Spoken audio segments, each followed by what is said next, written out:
All right, so can anyone tell, just from looking, where you think I might be? Put up your hand if you want. Put up your hand if you can tell me. Henry, where do you think I am right now? Right now, you're actually at the zoo. You're right. And can anyone figure out, just from what is behind me, where in the zoo we are?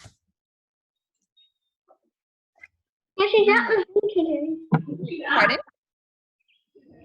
We are, okay, so we are at the zoo. In the back corner, I am near the alligator. Is it an alligator, Cat? I'm near the alligator and the badger, and we are in the conservation area. So welcome here. My name is Haley from Learn Fort Langley, and Kat from the Greater Vancouver Zoo is here too.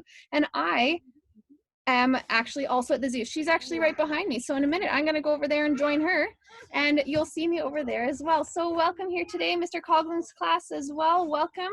And Kat, you can take it away. Thank you, Haley. Welcome, everyone. We are live here at Conservation Corner. We have a special presentation, actually. We are going to be talking with one of our conservation biologists. So you don't really get to see our biologists very much when you are at the zoo because they're more behind the scenes working on their breeding programs, which we're going to talk about. So we have a few animals here that we breed: the Oregon spotted frog, the Taylor checker spot butterfly, and the Western painted turtle. And we're gonna dive into all these amazing animal facts and talk to our conservation biologist, Michelle, and ask her about why these animals are important for breeding. And we're also going to tap into life cycles as well. So the life cycles of a frog, turtle, butterfly, all that fun stuff. And we also have two special guests too. We have Lexi and Lachlan, who are going to help us out as well. So it's like a little fun field trip for them since they can go back to school. So we're gonna start off by talking about life cycles. So the life cycles of a frog. There are two different types of life cycles. We have non-metamorphic and metamorphic life cycle. So a non-metamorphic life cycle are ones that don't have to go through rapid changes to end up being what they look like as a full adult. For example, when a lion is born, they come out looking just like their parents. They don't have to go through many stages to develop into that typical lion look. Whereas a frog, when they're first born, they don't come out looking like a frog. They have to go through what's called metamorphic life cycle, which they go through many different changes. So we have here, actually, Lexi's gonna hold up a little chart. There she is. So we're gonna zoom in here of the different stages of metamorphic life cycle. So the first one we're seeing here is we got the eggs. And then after that, they become the tadpole. And then after that, it will be the early first development of that tadpole. You see their growing legs. Then after that, they have their front legs growing because we've already got their back legs. And then they become the adult frogs. So they actually absorb their tail into their body. And then that's how they become the frog. And then they turn into a tadpole. That's actually the second stage, Lachlan, but very good. So we have him telling you over again that we have the second stage is the tadpole. Now I'm going to turn the camera over to our biologist, Michelle, and she's going to tell us some more fun facts about the Oregon spotted frog. There's Michelle, everyone. So Michelle, tell us, what is the Oregon spotted frog? The Oregon spotted frog is a frog that's native to this area, so the Fraser Valley, but unfortunately they're endangered. So that means that there's very few left of them in the wild. So what we're doing here is captive breeding them so that we can release them into the wild so that we can start up a healthy population so that we can take them away from the brink of being endangered. So Michelle, why are these frogs so important compared to other frogs that we see in the wild? Well, all frogs are important, but these frogs are, like I said, native. So they historically, many years ago, were found here. Whereas a lot of other frogs that we find here are either introduced or invasive. So that means that they've been brought by people to this part of the world from other parts of the world. So sometimes that's not a problem, but sometimes it can be a problem. So for instance, the American bullfrog is an introduced and invasive species. So that means that these bullfrogs will take over habitats, breeding area, food, and they will actually eat some of our smaller frogs. And so that makes them invasive and not good for the natural populations that should be living here. Perfect. And what is your actual role with the Oregon spotted frog, or your job role in general? And how do you guys track these frogs when you re-release them? So we have 3 tanks here that have adult frogs in them, Oregon spotted frogs, and that's our breeding population. So in the spring, the females and males get together, and the females will lay an egg mass, which the male then fertilizes. We take care of these eggs until they develop and become tadpoles, at which point we put them into all these other big tubs where they will grow and develop. And then once they finish their metamorphosis and have their legs, we release them into a protected wetland in the wild. And we have different ways of tracking them. So we can put kind of like what your dogs and cats have, so a little microchip inside of them. And that way, when we go back into the wild and we find individuals, we can see that it was one that we captive bred versus one that was born in the wild. Perfect. Now, do we have the first stage of the life cycle of a frog? We don't have any eggs anymore. Okay. So our eggs have already turned into tadpoles, but I can show you some tadpoles if you would like to see. Wonderful. Let's go see the second stage of our life cycle, guys. Is the tadpoles that Michelle's going to show us. Let's see if I can catch one. They're pretty quick little guys. Fun to see a tadpole up close. Mhm. Of course, when I don't want to catch one, I always catch them. But when I do, go and give them a little bit of water. Very cool. So this is an Oregon spotted frog tadpole. I want to see a How do You we? want to see? Whoa. So he looks like a little fish, but this little guy is going to turn into a frog once he sprouts some legs, and then he, like Kat said, will absorb his tail. Really cool. Yeah. There we And go. then you guys will play the rest of the So there's the tadpole there, everybody. A lot different than a picture. These were tadpoles. There you go. Awesome. Thank you, Michelle. You're very So welcome. the next stage would be, you guys have the adults, correct? Yeah, I can show you guys some adults. So these guys are actually the parents of all of these tadpoles. Okay, perfect. Here. And Come these on, guys Alexi. are- Lachlan, let's go see an adult frog. So they are an aquatic frog, which means that they like to live in the water, but will come up to bask in the sunshine and eat. But they feel safest when they're in the water. So I'm going to look for them, but they can be hard to find if they don't want to be found. Very cool. And what do you guys feed the Oregon spotted frog? We feed these guys crickets. So in the wild, they would eat all sorts of different bugs and creepy crawlies. Maybe even a fish if they can catch it. You can see, oh yeah, the crickets. There's lots of crickets. Where's all the frogs? Let's try this thing. Pretty fast. Oh, Crickets are getting out. Oh, cricket! Here we go.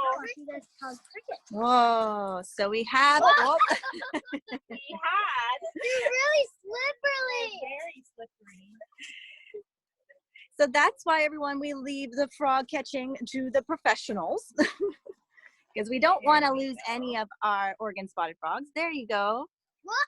So that, everyone, is an organ-spotted full adult frog. This is a lady frog, and And- you can tell because she's a little bit fatter, so she Okay. needs some room to carry her eggs. Can you show us Ooh. some dad froggies? Dad froggies are in that tub over there. Do you separate the females from the males? We do when it's not breeding season. Okay. And then we'll put them back together when it's time for them to make some babies. Perfect. Awesome. I'm gonna put her back. All right. So are we able, Michelle, to go and visit our Western painted turtle and show the conservation efforts? Perfect. So we're going to go, everyone, to see our second conservation animal that needs our help out in the wild. And this is our Western painted turtle. And it's quite an amazing story with this turtle that Michelle's going to tell you all about how they got her. So this is Obi. She's a Western painted turtle, which is also an endangered species that's native to our area.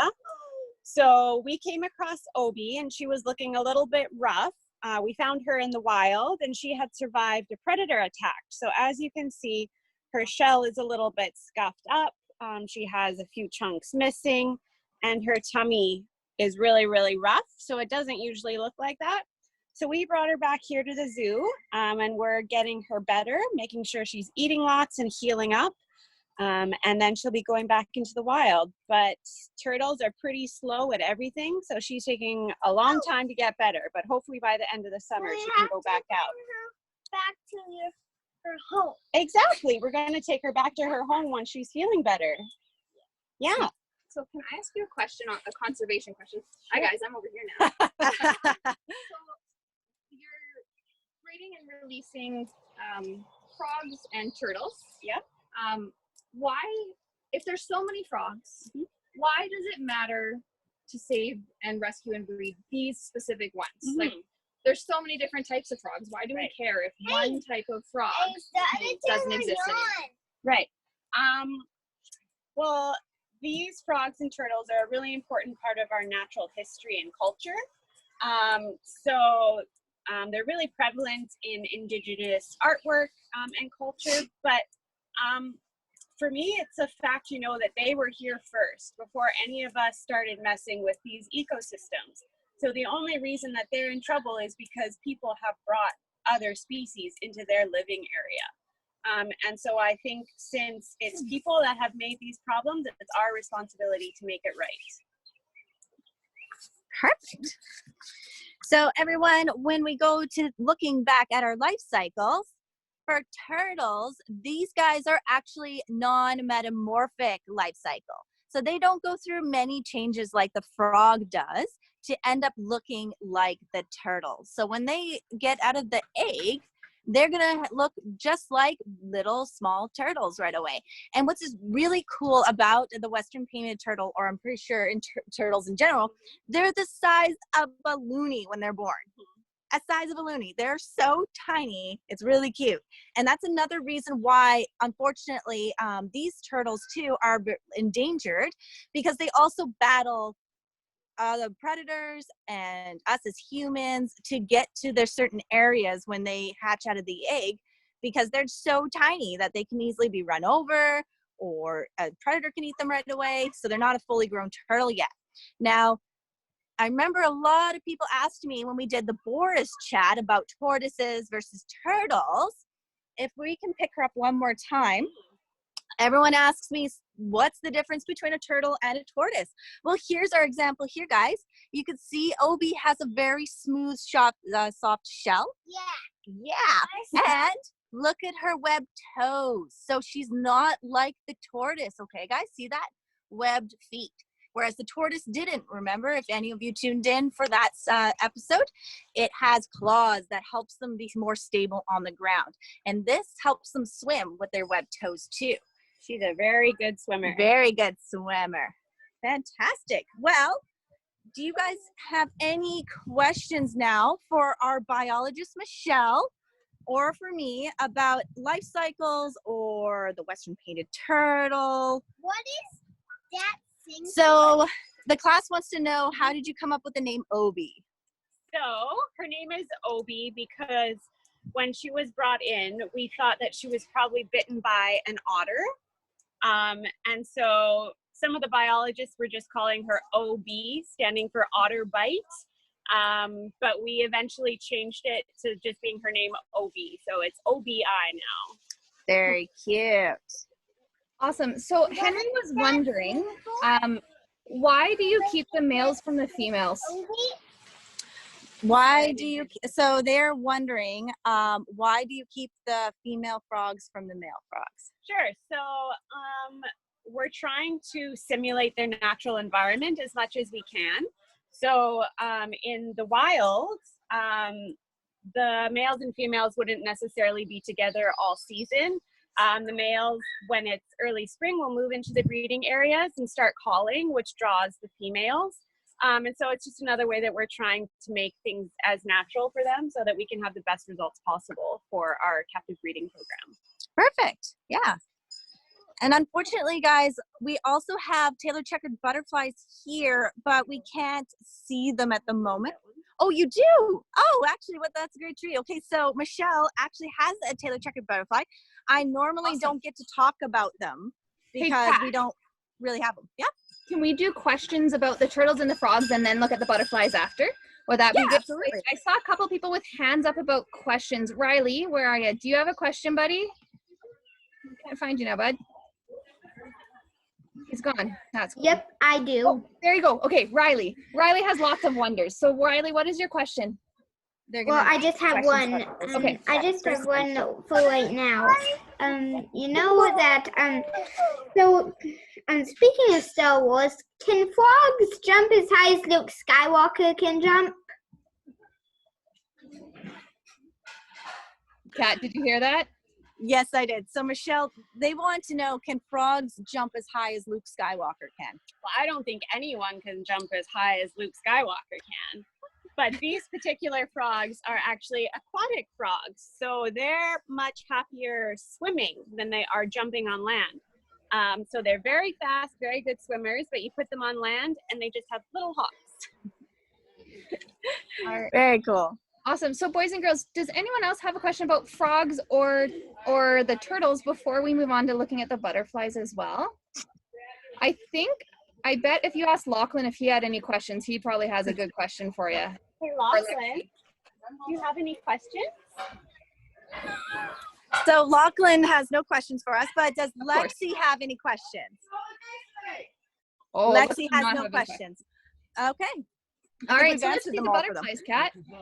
Okay, so Michelle, would you love to introduce our Taylor checkered butterfly, which I'm so excited to meet because we don't usually get to see our Taylor checkered butterflies.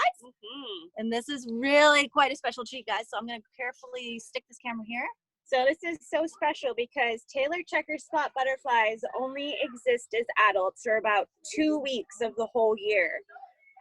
So their life cycle includes eggs and then caterpillars and then butterflies. But most of their life cycle is actually spent as a caterpillar. So right now we're kind of in the window of them being butterflies, and we're breeding them. And we've had a lot of eggs laid by the females, and soon we're going to have a lot of caterpillars to take care of.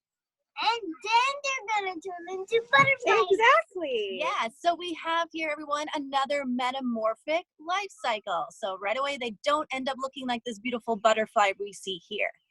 So Michelle, can you tell us why do they have so many cool spots on them? Like they got that name Taylor checkered spot. So why do they have that? Well, I don't know why they're like that other than nature is crazy and makes beautiful creatures. But that you might be seeing the little blue spot on them, and that is actually something that we added.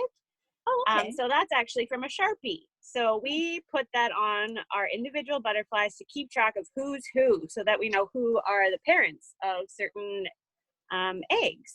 That's really quite fascinating. Yeah. Lachlan, you have a question? Or maybe Lexi? that was a lion who bit the turtle. I don't think so. I don't think a butterfly can bite a turtle, but that's a good observation. I like that. I meant the lion. Oh, the lion. I hope well, not. the lion's safely in his home right now. What do you feed the butterflies? That's a really good question. So as you can see, this lady is on a Q-tip. So I am very shortly going to go dip some more Q-tips into a honey and water mixture. And then I will transfer her and she will stick her little proboscis, which is the kind of little tube that she uses to eat. She'll stick that right onto the Q-tip and she'll suck all the honey out of the Q-tip. That's really cool. And also, What do we feed the turtles?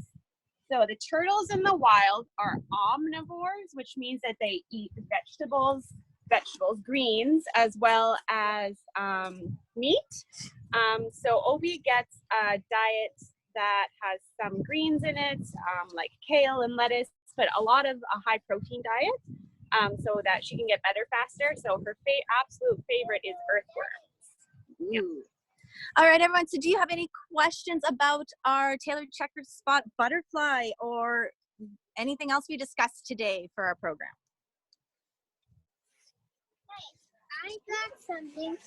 Mr. Coughlin, does your class have any questions about the turtles or the butterflies? I'm want to lift up one of the daddy. somebody asked about how powerful a butterfly's bite, and I was about to explain that butterflies actually don't eat with teeth, but maybe you guys would like to explain what a proboscis is.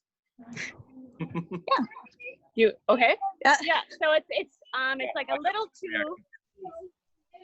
Yeah. Yeah. It's a little tube that they keep tucked in right where their mouth is.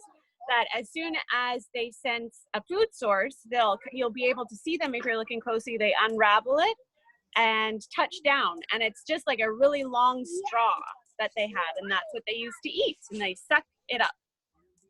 Awesome, thank you. McKinley, do you have a question? How long can turtles live? Turtles can live a very long time. So this species can actually, in the wild, live up to 60 years, and they can get about the size of a dinner plate. So the bigger the turtle is, the older they are. Wow. Awesome. So boys and girls, we do have a few more minutes if anyone has a few questions or things that you're wondering. I also wanted to just mention, so I'm actually just on, they're just on the other side of this wall here, and I keep popping over there to see and stuff. But I just wanted to show you that here, right in this area, there's actually a fair bit of information. Well, there we go. About the western painted turtle, about the Oregon spotted frog, and so Lockie has questions, and he's taking over the video there. But there's lots of information, and there's lots of signs around the zoo that you can look at and learn lots of information too. So if you are comfortable heading out with your family and heading to the zoo, there's lots of different things that you can read and learn, and you can call that your reading for the day. So there you go. So we have a question from James, and then Isla, I see your hand waving. Is your hand waving for a question? No? Okay. So James has a question. He wants to know, are the butterflies endangered? Yes, the butterflies are endangered. So that's the reason that we're working with them. I work for Wildlife Preservation Canada in partnership with the zoo. And what we do is we work only with endangered species.